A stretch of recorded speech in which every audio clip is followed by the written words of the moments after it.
ఖమ్మం జిల్లా వెలుగుమట్లకు సంబంధించినటువంటి ఇష్యూలో రాష్ట్ర ప్రభుత్వం ఎట్టకేలకు దిగొచ్చింది. ఏదైతే పేదలు అక్కడ ఇళ్ల నిర్మాణం చేసుకొని బ్రతుకుతా ఉన్నారో, ఖమ్మం కలెక్టరేట్ దగ్గరలో ఉన్నటువంటి ఆ భూమిపైన కొంతమంది అక్రమార్కుల కన్నుబడి ఆ భూములను అమ్మకాలకు పెట్టి విపరీతమైన దందాలతోటి ఆ మొత్తం వ్యవస్థను చెరబట్టినటువంటి నేపథ్యంలో ప్రభుత్వం హైకోర్టు ఆర్డర్ను బూచిగా చూపిస్తూ ఆ ఇళ్లను నేలమట్టం చేసింది. ఇదే నేపథ్యంలో తెలంగాణ రాజ్యాధికార పార్టీ ఖమ్మం వెలమట్ల గ్రామానికి వెళ్ళి ఆ పరిస్థితిని చూసి అక్కడ ఉన్నటువంటి బాధితులతో మాట్లాడి ఎట్టి పరిస్థితిలో అక్కడ ఆ క్షణానికి నేను హామీ ఇచ్చిన, నేను ఇక్కడ ఎమ్మెల్సీగా చెప్తా ఉన్నా, ఈ భూమిలో ఒక్క గజం భూమి కూడా పోనివ్వను, ఈ భూమి ఖచ్చితంగా ఇక్కడి పేదలకే దక్కేలాగా నేను చేస్తా, ఇందులోంచి ఎట్టి పరిస్థితిలో భూమి పోనివ్వనని చెప్పి ఆ రోజు ప్రజలందరికీ మాట ఇవ్వడం జరిగింది. ఆ మాట ప్రకారం ఆ మాట మీ అందరు కూడా చూసే ఉంటారు ఆడికి పోయినటువంటి కార్యక్రమాన్ని.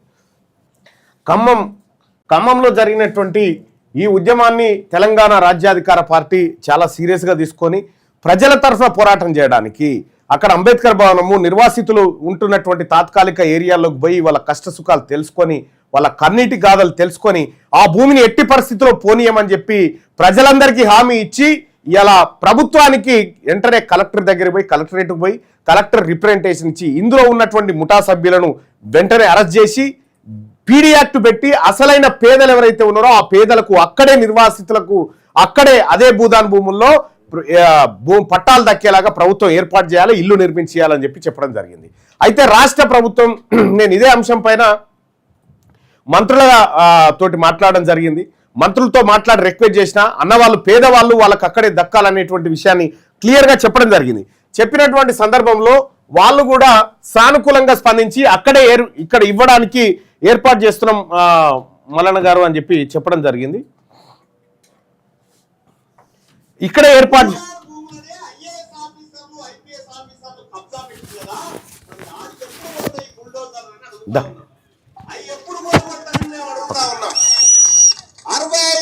ఎకరాల భూముల్ని భూదాన్ భూముల్ని రాజకీయ నాయకులందరూ కలిసి కబ్జా పెట్టిరు. మరి పేదోడు ఇంత గూడు కోసం ఈ ఖమ్మంలో ఆ భూదాన్ భూముల్లో గూడేసుకుంటే వీళ్ళ కళ్ళు మండినయా?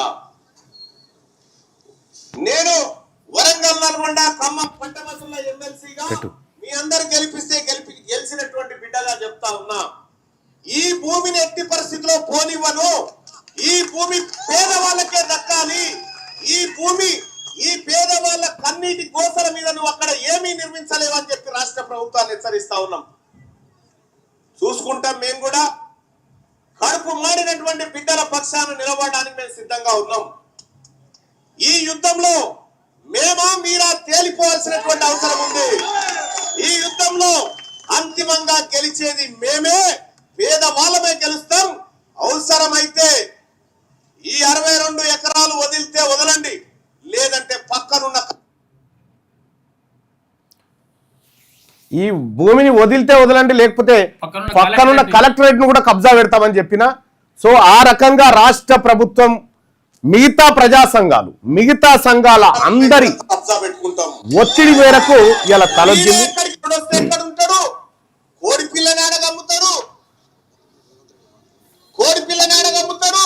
ఇవన్నీ చెప్పిండు. ఆయన కట్టియలే, ఆయన కట్టియకపోగా మనం కట్టుకున్నటువంటి జాగాలో బుల్డోజర్ను పంపించిండు గతంలో. ఇక ఈయన ఆ దరిద్రం అట్లుందని చెప్పి ఈ దరిద్రాన్ని తెచ్చుకున్నాం, ఈ కాంగ్రెస్ దరిద్రాన్ని, రేవంత్ రెడ్డిని. ఈయన తెచ్చుకుంటే ఈయన ఏం చెప్పిండో తెలుసా? ఈయన ఏం చెప్పిండంటే, ముఖ్యమంత్రి కాకముందుకు ఏమన్నాడు అనుకున్నావు రేవంత్ రెడ్డి గారు? పేదవాడు కబ్జా పెట్టుకొని ఇంత ఇల్లు కట్టుకుంటే తప్ప, దాన్ని రెగ్యులరైజ్ చేయొచ్చు కదా అని చెప్పిండు. పేదవాడు ఇల్లు కట్టుకుంటే తప్ప, దాన్ని రెగ్యులరైజ్ చేస్తే తప్పేముంది, చట్టాలు ఉన్నాయి కదా, మార్చుకోవచ్చు కదా, జీవో నెంబర్ 58, 59 ఉన్నాయి కదా, మార్చుకుంటే తప్పేందని అన్నాడు.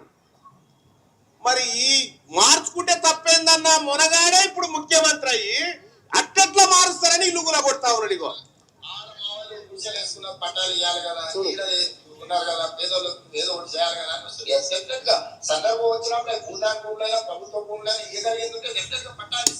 ఇది ముఖ్యమంత్రి గారు అసెంబ్లీలో చెప్పిన మాట. ఇవన్నిటినీ ప్రజాక్షేత్రంలోకి తీసుకుపోవడం జరిగింది. ఈ యుద్ధాన్ని ఎట్టి పరిస్థితుల్లో వదిలిపెట్టమని చెప్పడం జరిగింది. అదేవిధంగా రాష్ట్ర ప్రభుత్వంతో ఎప్పటికప్పుడు ఈ అంశం పట్ల మాట్లాడుతూనే ఉన్నాం ఎమ్మెల్సీగా. సో ఇవాళ రాష్ట్ర ప్రభుత్వం దిగి వచ్చి అక్కడ ఉన్నటువంటి అసలైన పేదలకు పట్టాలు ఇవ్వాలని చెప్పి నిర్ణయం చేసింది. మరి అసలైన పేదలు ఎవరు కాదు అనేది ఈ ప్రభుత్వం ఎట్లా నిర్ణయించింది? మరి 300 మందికి ఇస్తే మిగతా ప్రజలు ఎట్టుపోవాలి. కాబట్టి రాష్ట్ర ప్రభుత్వాన్ని డిమాండ్ చేస్తున్నాం, అందరికీ బేషరతుగా ఇవ్వాలి. అక్కడ ఉన్నటువంటి వాళ్ళందరికీ బేషరతుగా ఇవ్వాలి. ఇవాళ 3 గంటలకు నేను కూడా ఖమ్మం కలెక్టరేట్కి వస్తా ఉన్నా. ఈ 3 గంటలకు ఎవరైతే ఇంకా అన్యాయానికి గురయ్యారో వాళ్ళ పక్షాన్ని నిలబడతాం. ఈ పట్టాల పంపిణీ కార్యక్రమం ఏదైతే ఉందో పేదలకు దక్కాల్సింది దాన్ని కూడా ఖచ్చితంగా సమర్థవంతంగా అందేలాగా చూస్తాం. ప్రజలారా, ఒకటి, తెలంగాణ రాజ్యాధికార పార్టీ పర్ఫెక్ట్గా ఒకే నినాదంతో వచ్చింది. నీ భూములు పోనీయ అని చెప్పింది.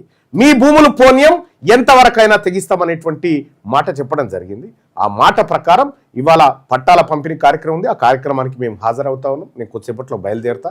అట్లాగే మధ్యలో కూడా చాలా కార్యక్రమాలు ఉన్నాయి.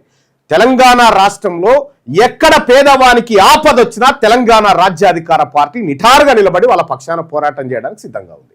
ఇంకా ఇదే కాదు, సిరిసిల్లకు పోయినామన్న, సిరిసిల్ల కాడ ఒక కిలోమీటర్ కాలువ తవ్వడం కోసం ఒక పెద్ద పోరాటం 12 గ్రామాల ప్రజలు చేస్తూ ఉంటే అక్కడ ఉన్నటువంటి ఎమ్మెల్యేలు పట్టించుకోకపోతే ఇదే అంశాన్ని మంత్రి గారి దృష్టికి తీసుకుపోయి వెంటనే మంత్రి గారు కూడా తక్షణమే పూర్తి చేయడం కోసం చర్యలు చేపడతా ఉండు. అది కూడా త్వరలోనే కంప్లీట్ చేస్తాం. ఇది తెలంగాణ రాజ్యాధికార పార్టీ కమిట్మెంట్.